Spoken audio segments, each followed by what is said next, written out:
Another battle victory in the war against the money power. We have achieved an inquiry into a terrible financial scandal. And the big four banks screwing customers, exploiting taxpayers. You guessed it, they're up to their old tricks.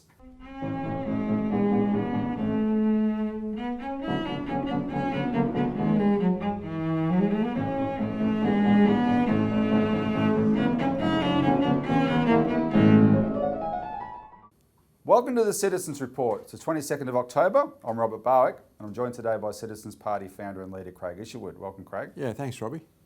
In this week's show, another battle victory in the war against money power corruption, and the big four banks screwing customers, exploiting taxpayers. Now, before we begin, just remember, if you support this, what we're saying on this show, please remember to like it. Please remember to subscribe. Please remember, if you do subscribe, to click the bell icon so you get notifications of upcoming shows and videos that we post. And also, what we cover today, if you want more information, if you point to your screen, a little eye icon appears up here in the corner, and that's what will take you to the information that we refer you to. But Craig, big week in Parliament. We want to cover some of this. It's actually been quite extraordinary. We nearly had achieved four quite significant victories in terms of forcing the Parliament to look at certain things. We ended up getting three out of four ain't bad. But I tell you what, this week proved to us you don't have to be elected to Parliament to actually have a big impact into how that place runs. Well, as you said, Robbie, most of the work is done outside the chamber, and the chamber is a bit of a rubber stamp for what has already been discussed. Yep, and if citizens pay attention and focus on the important issues and express themselves and engage, you can actually be part of that process. And that's what happened this week. Before we begin though, Craig, I want to just note an anniversary that will be relevant later in the show. Today is the 22nd of October, and that means, viewers, tomorrow is the first anniversary of Senator Kimberley Kitching in the Senate estimates on the 23rd of October last year asking Christine Holgate why she had bought executives at Australia Post Cartier watches. And of course, a few hours later, the Prime Minister himself jumped up and said, "She can go." And from those beginnings, we were the only party to pay attention and question what else might have been going on. And the whole scandal erupted that turned into the campaign to bring Christine Holgate back. We got a Senate inquiry out of that. We exposed the privatisation agenda, which politically is now dead and buried as a result. And we've turbocharged our campaign for a postal bank. And you also have to ask the question, Robbie, just with the Star Trek strikes that are taking place yesterday, would they have continued under Christine Holgate? Look, I'm pretty sure they wouldn't have. No, Christine Holgate's a problem solver par excellence. That's why the Licensed Post Office Group, the first thing that got our attention, remember, was the Licensed Post Office Group said she's the best CEO Australia Post ever had, right? And so a year after very unscrupulous politicians ambushed this woman for nothing she did wrong over a contrived excuse from 2 years earlier, which we'll talk about more later because it's relevant. A year after that, Australia Post is in disarray, right? Christine Holgate has moved on to running Toll Global Express very, very well, but it's exposed things that we've been able to take advantage of in our political campaigns. All right. So anyway, I just wanted this last year has gone very fast because we've been very busy involved in this. All right. So let's get on to the main story, Craig. Another battle victory in the war against the money power corruption, and I've called it that because it is a victory in a battle, not the war. The war goes on, but this is quite important. So what's happened this week? Parliament supported a motion to establish an inquiry into ASIC and Sterling First. And regular viewers would know this is what we've been fighting for the last 3 months. And if you're a new viewer, you can find information about what we've been talking about. This is huge, right? This is part of the courage of the Sterling First victims, Robbie. I mean, we haven't seen many people stand up like this, but they did, and they've won. They hung this together. Particular part of the battle. No, they have, and it's a massive tribute to them. These are elderly people who got snared in a scheme that they should never have gone near if ASIC had been doing its job, right? And that's 2 years, for the last 2 years, they've had eviction hanging over their head like a sword of Damocles. Some of them have been evicted. There's 140 of these victims. 16 of them have died, suffering the mental anguish of wondering if they're going to be thrown out in the street, right? And the politicians mostly ignored it. They didn't all ignore it, but they mostly ignored it. ASIC has tried to wash its hands of its responsibilities here. And then when our campaign on the Australia Post issue, Craig, concluded, as you know, we started looking into this ourselves. We did our own investigation. We wrote some excellent articles which are on our website about the Sterling First inquiry Sterling First scandal by Melissa Harrison. And that led us to supporting their call for an inquiry and for compensation. And in the last 2 months, it's been big. We started off with a week of calls to senators that we invited people from all around Australia to participate in, demanding an inquiry.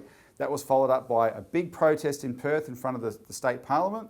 That was followed by some of these victims going as delegations to meet members of parliament. And the more the victims got to do, right, the more fired up they got, right? And then last week we showed the footage. There was another protest. These elderly people with their wheelchairs and Zimmer frames and whatever, shuffling through the streets of Perth. But because they've had to fight for their own survival. The system wasn't interested. But there was a few politicians paying attention. They were able to use that to show their colleagues, look, this is serious, right? Suddenly, Parliament listens and we got this inquiry. So I want to play some clips, but before that, I just want to give a little bit of commentary. Here's the motion that was passed this week in Parliament. And so it basically says, the following matter be referred to the Economics References Committee for Inquiry and Report by 1st of December. Sterling Income Trust, with particular reference to the Australian Securities and Investments Commission oversight of Sterling Income Trust, the need for legislative and regulatory reform to prevent such losses in the future. That's very important. Access to justice and redress for victims of the Sterling Income Trust collapse, the novelty of the products of Sterling Income Trust, why the scheme collapsed and where the money went, and any related matters. Now, that's an excellent terms of reference. However, there's a glaring omission there that we have to make sure doesn't get covered up. And just explain that simply, what happened was these 140 victims collectively lost $18 million.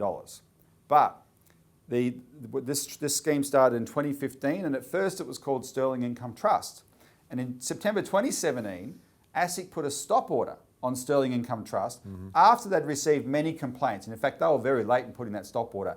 The time they put the stop order, September 2017, Craig, this scheme had extracted $6 million from these elderly pensioners that they were targeting, right? $6 million. ASIC put the stop order on, good on them, but then allowed Sterling, the directors, the same people, to continue the scheme going under a new name called Silverlink. And by the time that collapsed in 2019, they'd raised another $11 million from pensioners, and so total losses are now $18 million. So we have to make sure the Silverlink people, customers, that it's all the same scheme, right? We have to make sure they don't, that this doesn't exclude them, and we will make sure that doesn't happen. The other thing ASIC did wrong, so that was a glaring failure by ASIC, what I just described. This is why there has to be an inquiry into ASIC. The other thing ASIC did wrong, Craig, is this.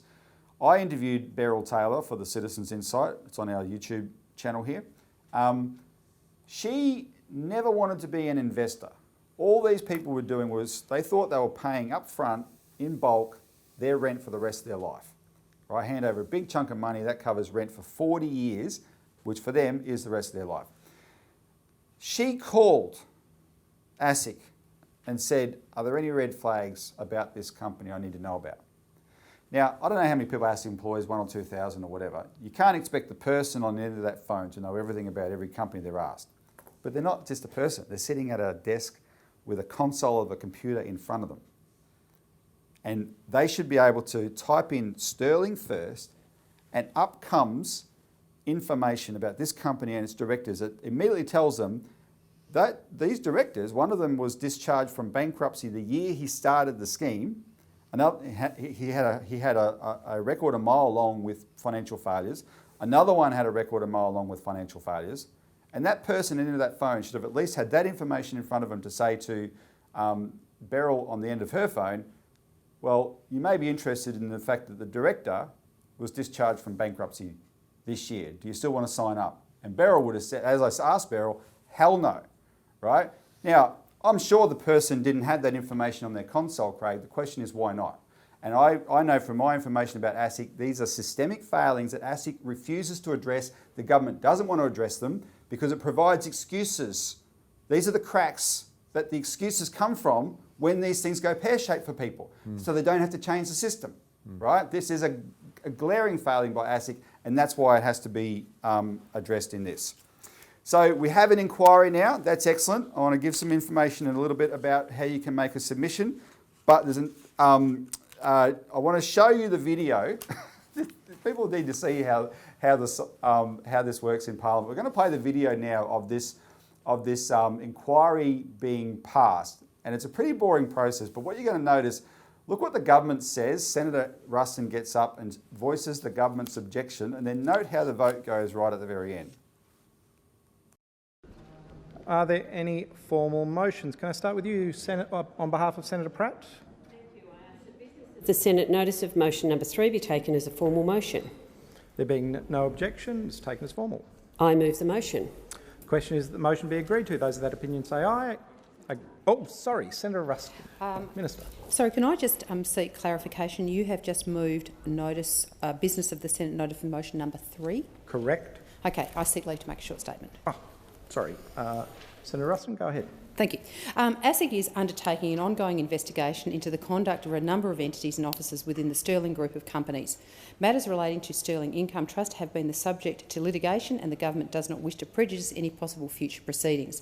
On the 19th of November 2020, the Federal Court in Western Australia found Theta Asset Management, the responsible entity for Sterling Income Trust, and its managing director, Mr Robert Murray, contravened the Corporations Act on multiple occasions. The court ordered Theta to pay a penalty of $2 million and ordered Mr Murray to pay a penalty of $100,000. The government notes the impact of the failure on investors' residential tenancies are matters most appropriately considered at a state level, given these matters come under state laws. Thank you, Senator Ruston. Any further contributions? Then I will put the motion. Those of that opinion say aye. Against say no. The ayes have it. So, Craig, what you got there, the government doesn't want this inquiry. She voices a feeble objection, right? But then when it goes to the vote, it's just on the voices. It passes because despite the government doesn't even back up its objection with a vote. Why? Because they didn't have the numbers. Because that illustrates what we said at the beginning. That's not where the sausage is made. The sausage is made outside the chamber. By the time that's the retail part, right? Yeah. We've been involved. They didn't have the numbers. This was going to go ahead. Now I'm going to play another video because there was another breakthrough the next day where the same Labor senator who has been the better person from the Labor Party involved in this and has really picked it up, Senator Louise Pratt from Western Australia, she put up this motion. I'm going to read it out to you because it turns out there is a document in existence and they wanted it produced. So the motion said, it's called an order for production of documents, that there be laid on the table by the Minister for Superannuation, Financial Services and the Digital Economy by no later than 7:20 p.m. on Wednesday, 20 October 2021, the internal review of ASIC's handling of the Sterling Group produced by a litigation counsel in the Chief Legal Office, which contains a factual analysis of the work undertaken by the relevant ASIC business units in relation to Sterling Group. In other words, this is an internal government review of ASIC's handling of Sterling Group. The things that I spoke about earlier. The government's already reviewed it. This is not ASIC's review of Sterling. This is the government's review of how ASIC handled this. And apparently they've been sitting on it for 18 months. Now that doesn't prove anything, but there's a good chance that means there's something very explosive in this document. Who's the minister who's been sitting on it? None other than the Senator for Bankers, Senator Jane Hume. And long-term viewers of this show would recognise that name straight away. For those who remember my reference to Christine Holgate and the anniversary, Jane Hume was sitting next to Christine Holgate a year ago tomorrow when she got ambushed like that and did nothing she did not do a job. We wondered if she was in on the ambush. to make it happen like in the way it did. She was conspicuously watching her phone. We made a big deal about that at the time. So this is a senator who has her whole career in there. She's comes from a banking career, and she just does everything she can to protect the financial system, right? And she's the one sitting on this document. Big surprise. However, the government certainly didn't want this document to come to light. So let's play the video and let's see what happens. We will move on to 1249 in the name of Senator Pratt. Senator Pratt. Mr President, I ask the general business notice of motion number 1249 be taken as a formal motion. Is there any objection to this motion being taken as formal? There being no objection, Senator Pratt. I move the motion. Minister. Thank you very much, Mr President. I seek leave to make a short statement. 1 minute. Thank you very much. The government opposes this motion. ASIC is undertaking an ongoing investigation into the conduct of a number of entities and officers within the Sterling Group of companies. The government does not wish to prejudice the independent work of ASIC, and I refer to the comments that I made yesterday on a similar motion that matters relating to the Sterling Income Trust have been subject to litigation, and the government does not want or wish to prejudice any possible future proceedings. The question is that the motion moved by Senator Patrick. Statement. Is leave granted for 1 minute? Just responding to the minister, just because ASIC is conducting an investigation into something doesn't absolve the Senate from its responsibility to oversight government. Secondly, in relation to prejudicing a potential litigation, nothing tabled in the Senate can be adduced in evidence in a court, and the threshold for prejudicing judicial proceedings is in fact substantially prejudice. So, unless that's made out properly, the order should be complied with. The question is the motion moved by Senator Pratt be agreed to. Those of the opinion say aye. Aye. Against say no. The ayes have it. The ayes have it. So there you go, Craig. They didn't have the numbers for that either. No. Couldn't even back it up. The same information was put up by the government in both motions. Yeah, just repeated the same rubbish. Same thing. Yep. And as you saw, Rex Patrick just destroyed it. Yeah. It was a feeble excuse. So what you see, I've made this point for a while, Craig. This Senate is actually pretty good. It's not, let me put it this way, I don't want to overstate it. It's not the worst. No, but it's a House of Review, Robbie, and the idea is that when these sorts of issues come up, they can press the point. You don't have a situation where the two major parties dominate the Senate. Yes. That is the role of the Senate.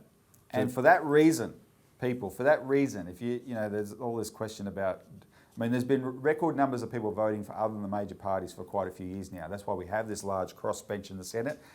When it comes to these matters, that's where the honesty comes from. And what happens is if there's enough effort, like we've put into the Sterling First thing, and Labor steps up to the plate and realises this is something they should act on, the crossbench support's already there and the government can't hide it anymore. And might I remind you, this is a government that right now is in shameless cover-up mode. What they did this week to cover up the source of Christian Porter's $1 million for his legal fighting fund, they even overruled their own speaker. That is shameless. If they want to cover something up, they will, but they've got to have the numbers, and this time they didn't. So we're yet to see what's in that report. Hopefully it'll become clear next week, but that could be a big contributor to this inquiry. All right, so how do you participate? What we're asking people to do is every Sterling First and Silverlink victim needs to make a submission. But if you're a victim of ASIC generally, we're putting out a call now. To all ASIC victims around Australia, there's thousands of you, people who have had terrible experiences with ASIC because they've been victims of financial abuse, right? And ASIC has just let them down big time, and your cases are still unresolved. Please make a submission as well. Get in there and make a submission. And we're going to put on the screen the details for how you submit. Just send it, the email, etc., to send to the Senate Economics References Committee. But put your story down on paper, email it in. Make sure you emphasise how ASIC failed you, right? So that these senators are forced to recognise that, yes, the Sterling First case is a big case, but it really is just the tip of the iceberg for how badly ASIC has let down the public. And we're going to link to an article that we've just put up on our website by Melissa Harrison about how the current financial system was designed for plunder. And it gives you this history since the Wallace inquiry in 1997, which deliberately unleashed the predators on the financial system, right, based on a philosophy. And that's what we've been dealing with ever since. The Royal Commission should have been the end of it. The Royal Commission explicitly attacked that philosophy, but the government has done everything since that Royal Commission to stop that from making lasting change. That's why an inquiry like this post the Royal Commission is so important. And it follows that from, from the Banking Royal Commission, as you say, Robbie. This is the legitimate follow-on to take up those issues this government has not wanted to look at all. I mean, people say, oh, but the Banking Royal Commission didn't do much. Well, as you said, and I totally agree, well, that's what Josh Frydenberg and Morrison have said, but that's not what's gone on here. There was such a strong spotlight shown on the corruption. It could have been a lot brighter. But the point is that there's all this corruption there that needs to be exposed even more. That's right. And the morality question now is for us, because you can either take the view, oh, see, you have these inquiries and nothing changes, and therefore give up and don't do anything, or you can do what my mate Wayne Ditchburn did. And I did an interview. Wayne is an ASIC. Wayne epitomises the kind of ASIC victim that needs to make and I can assure you, mate, Wayne Ditchburn will make a submission. But Wayne fought his bank tirelessly for 13 years. He could have given up any time, but he just hung on and hung on and hung on. And eventually, he got the breakthroughs that allowed him to force his bank to concede that they were in the wrong, right? The result was pathetic by the bank, but at least he got that much. And ASIC was no help at all. But he only got what he got because he didn't give up. And so we, as Australians, are we just going to accept that we have a financial system that doesn't serve us and it is rigged to favour financial predators and big banks? If that's all you're going to do, pack up and go home. But if you don't accept that and you want to change it, fight with the Citizens Party, because we keep shining the spotlight on this and we keep getting these breakthroughs and they build up and the pressure builds and the pressure builds. All right, so that's excellent. What we're about to cover now is also, there's some good news in there, but it just proves why we need to keep fighting this fight. So the big four banks, screwing customers, exploiting taxpayers. So Craig, there were two other breakthroughs this week, but one didn't end up happening. Anyway, I'll mention the first one first. On the notice paper on the last day, Senator Gerard Rennick had put up a notice of motion for another inquiry into what's called sovereign capability. And it's basically about, is Australia capable of looking after itself economically? And in the terms of reference, the answer to every single one of them is a national bank, a national infrastructure bank that can invest in the things, national development bank, national infrastructure bank that can invest in the things we need. He ran out of time. He literally ran out of time to get that passed. It was very, very close. So hopefully there's a good chance that's going to pass when Parliament next sits, and there'll be an important inquiry into that. And that can look into the real issues about how the Australian economy functions. But, so while that didn't happen, something else that did happen is Senator Perrin Davey from the National Party succeeded in getting the government to establish a Regional Banking Taskforce. Now this is a flow-on from the campaign for Christine Holgate and Australia Post, Craig, because we made what that campaign revealed, which I was completely ignorant of, most people were very ignorant of, why did Christine Holgate get in trouble? Because she gave 4 watches 2 years earlier. What did she give the 4 watches for? To the 4 executives who landed the best deal in Australia Post history, which was to get the banks to finally pay properly for the services that Australia Post was providing their customers. And if they hadn't have landed that deal, Australia Post board was going to shut down the service. There would have been no more what's called bank at post. It would have been gone. And if that was gone, there was 1,500 communities in regional Australia that would have no more access to banking services. Christine Holgate's deal saved them, because these are the communities the banks have abandoned. Her deal saved them, right? And it was a brilliant deal. So the campaign started shining a spotlight on just how tenuous that service was, just what an issue it was. And the National Party realised we better get our act together and start looking at this, right? We would start putting attention on this. You cannot tolerate it, especially because in the last few years, the banks have accelerated shutting down their branches, right? Now, there's a journalist named Dale Webster who we've reported here in the past. She has a new regional news service called The Regional. We'll put an article on the screen here. You can see, but she has this great map as well. This year she published a report on the problem of how much the banks have shut down branches in regional Australia, and in many towns they are just without branches completely. No banks at all, right? Nothing. The overarching figure is since 1975, there are half the regional banking branches now than then. But the population would have grown, all those sort of things would have increased, but there's half. So you can see this map that she's compiled the data for, where you can zoom in, read her article, really read her article to get a sense of it, but then zoom in and you can see the areas, look up your own area where the branches are gone. So in accelerating this, the big four banks are actually taking advantage now of Australia Post. Yeah. And remember, when they got rid of Christine Holgate, this year they had to renew the deal. So the deal that Christine Holgate got them to pay for finally was $20 million a year. That's the minimum they needed to pay to properly cover the costs of Australia Post serving their customers.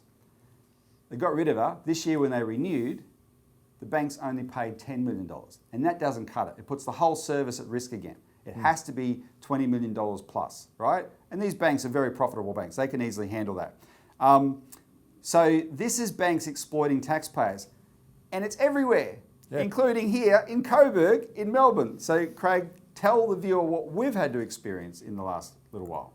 Robbie, look, the issue is these banks no longer want to serve the public. I mean, they're out for profit, pure and simple. And historically, you know, when Ben Chifley was faced with the same problem, he said they should all be nationalised. Yep. The issue is that the banks will look after their private profits first and foremost, and people should never forget that. I don't think people will. But I mean, here we live in Coburg, right? Now, Coburg's part of the Moreland City Council. We're not some regional town with just a small population. We have 188... We're 10 k's north of the CBD. Yeah, and with the post office is about 700 metres down. The bank is 700 metres down the road. So we live in a local government area of 188,700 people. Population density of 3,700 per square kilometre. So we're not some isolated rural community yet. You know, I go down to the bank last week, and there's a sign on the door: "We need to close for a while."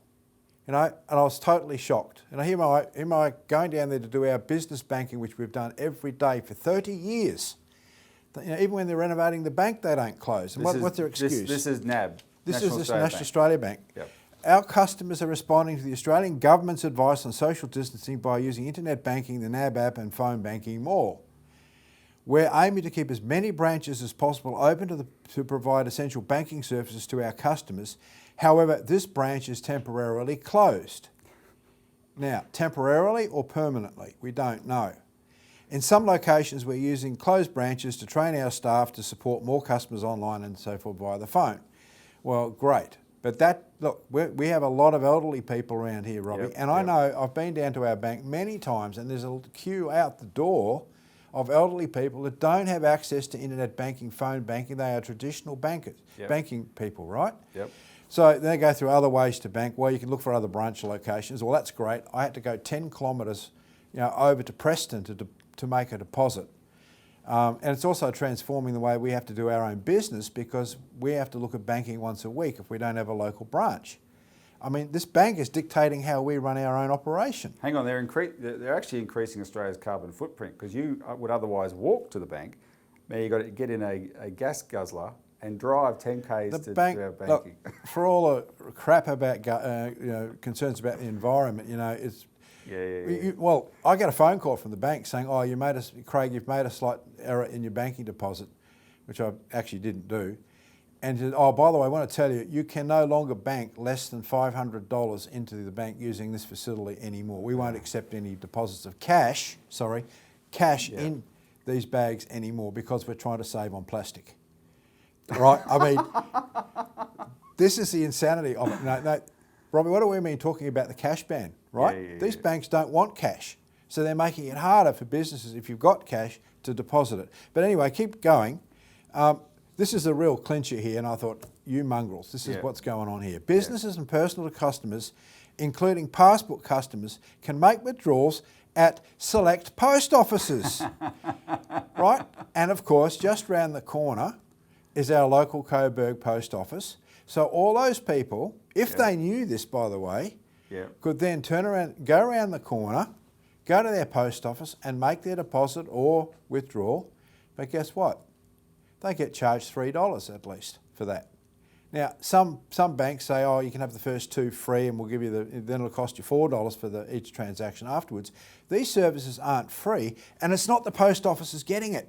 No. That service fee is paid to the banks, not to the post offices. The post offices get far less than that from what we understand. No, they just get the fixed fee of $10 million, but the fee the bank charges their business, and they whacked it up. Now, on top of that, the banks are now saying, oh, you can't make deposits after next year without first going on the internet, recording all your banking online, then making the deposit.